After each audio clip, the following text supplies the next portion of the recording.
what is Pegasus spyware? It's a phone hacking tool that penetrates mobile devices and extracts the contents. This includes everything: messages, photos, contacts, and video. It's created by an Israeli spyware firm called NSO. It's currently blacklisted by the U.S. government. Cybersecurity experts call Pegasus a powerful and stealthy cyber weapon. Take a listen. Where Pegasus differs is it uses zero-click exploits in order to infect the target's phone without requiring any interaction from that target user. So it's much more sophisticated in the way that it infiltrates and collects data on users' phones. There remains a whole contingent of lawmakers, Bill, who say they are worried the FBI, though they didn't use it yet, may take it up anytime in the future without oversight. Wow. Jillian, thank you. Jillian Turner, we will follow it with your tracking. Dana? Homeland Security Secretary Alejandro Mayorkas and FBI Director Christopher Wray are facing questions on national security from the chaos at the southern border, as well as the chaotic departure of CBP Commissioner Chris Magnus this week, and other issues like domestic terrorism and cyber threats. Plenty to talk about there. Welcome to a brand new hour of America's Newsroom. I'm Dana Perina. Good morning to you, Dana. I'm Bill Hemmer. Good morning at home. Secretary Mayorkas appearing on the Hill for the first time since Magnus resigned over the weekend. Remember, Magnus did not want to go. He made that public. Republicans accusing Mayorkas of trying to cover up his own failures, saying that he should be next on the chopping block. Tulsi Gabbard last night taking aim at the Biden administration. The White House forced the resignation of the Commissioner of U.S. Customs and Border Protection, Chris Magnus.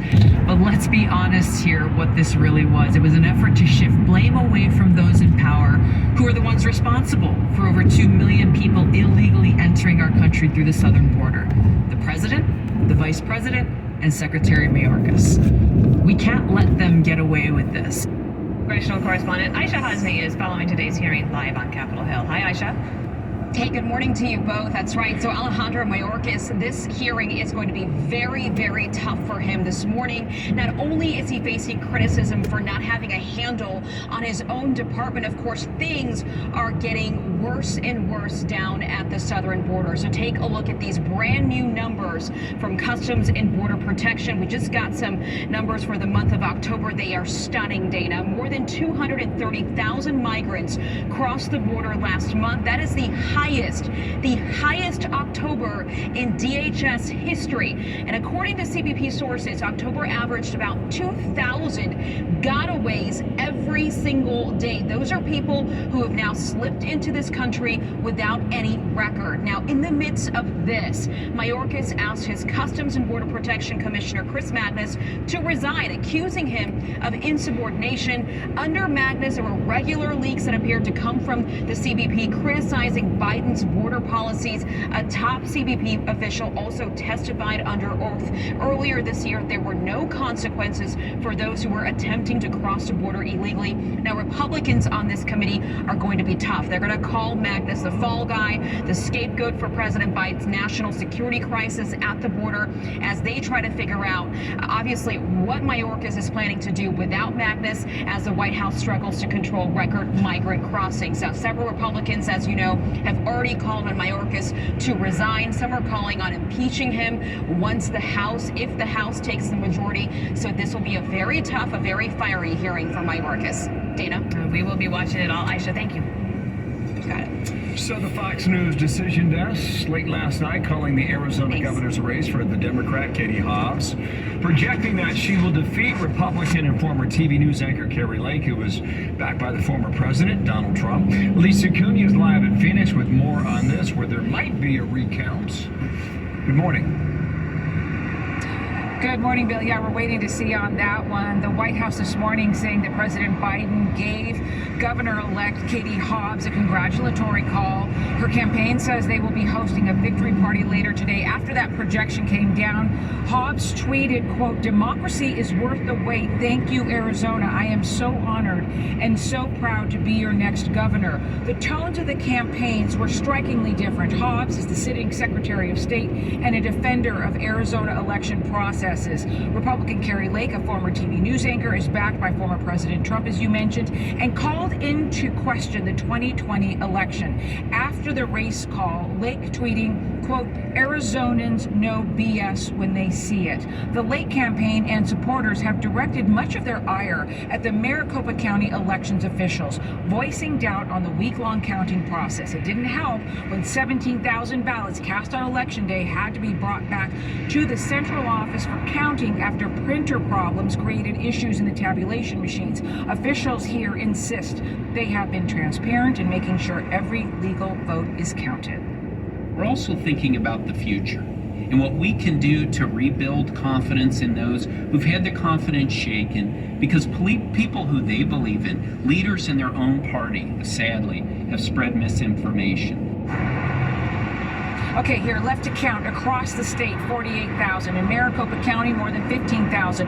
Hobb leads Lake by 19,382 votes. That's a margin of 0.8%. If Lake slices that lead to 0.5%, that would trigger an automatic recount. Now, one last thing. News organizations, including Fox News, projected Katie Hobbs as the winner here because given the outstanding count, all of these organizations, considering the data, believe that Lake will not be able to overcome that lead. Bill? Okay, Alicia, that's been a very closely watched race. Thanks. Updates from Dana as we get them. Thank you for that, Dana. Well, it looks like former President Trump will move ahead with plans to announce his third campaign for president tonight after a disappointing week for Republicans overall in the midterms. And if he does, as widely expected, the Wall Street Journal is wondering, will the GOP nominate the man Democrats know they can beat? James Freeman is assistant editor of the Wall Street Journal editorial page and a Fox News contributor. What do you guys think about? How do you approach this moment as we get closer to tonight? Yeah, it's interesting when you look at the last week's election results and you're looking for trends. We talked about how it seems pretty clear across the country, and I think Carrie Lake is another great example. She was a good candidate. Her opponent barely campaigned, didn't want to debate, didn't want to discuss the issues. But what seems to be poison, especially among independent voters, is people who will not accept the results of the 2020 election. Now, you're allowed to question election results. Mr. Trump in 2020 went to court. He lost. And at that point, I think you have to accept the result. You can go ahead and try to reform a system if you think there are problems with it. Georgia did that. Did it well, despite a lot of criticism. But at the end of the day, I think they're going to find Republican voters, I think, will come to the conclusion that there's a ceiling on Donald Trump in terms of independence. People who just, beyond the issues of the day, want you to accept the results of elections. Once all your reasonable challenges have been exhausted, and he went beyond that in 2020. So the phrase for tonight is special announcements. Yeah. And you go upstairs and sit in that big room with the big brains that work at the Journal. How do you define special announcement?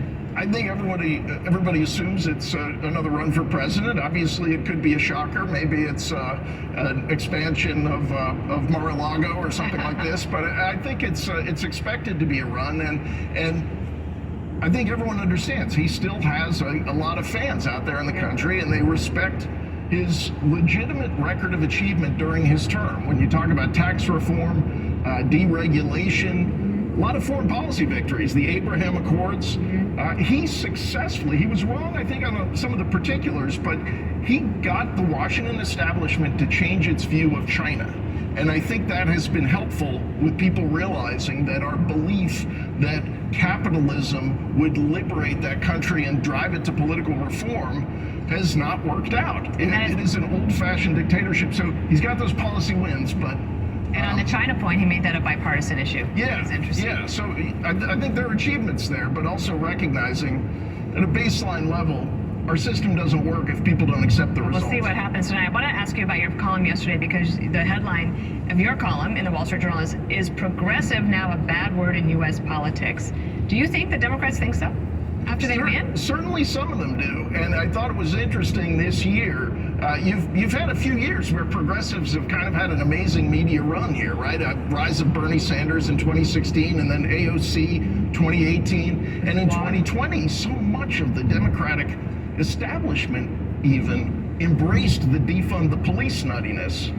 the establishment has run away from that. But I thought what was interesting about this year was even progressive candidates didn't want to call themselves progressives. You saw that in the Oregon House race that was just decided. You saw it in the Wisconsin Senate race. This is a state Biden won in 2020. This time, Republican Ron Johnson beat Mandela Barnes, who spent much of the campaign saying, no, I'm not really a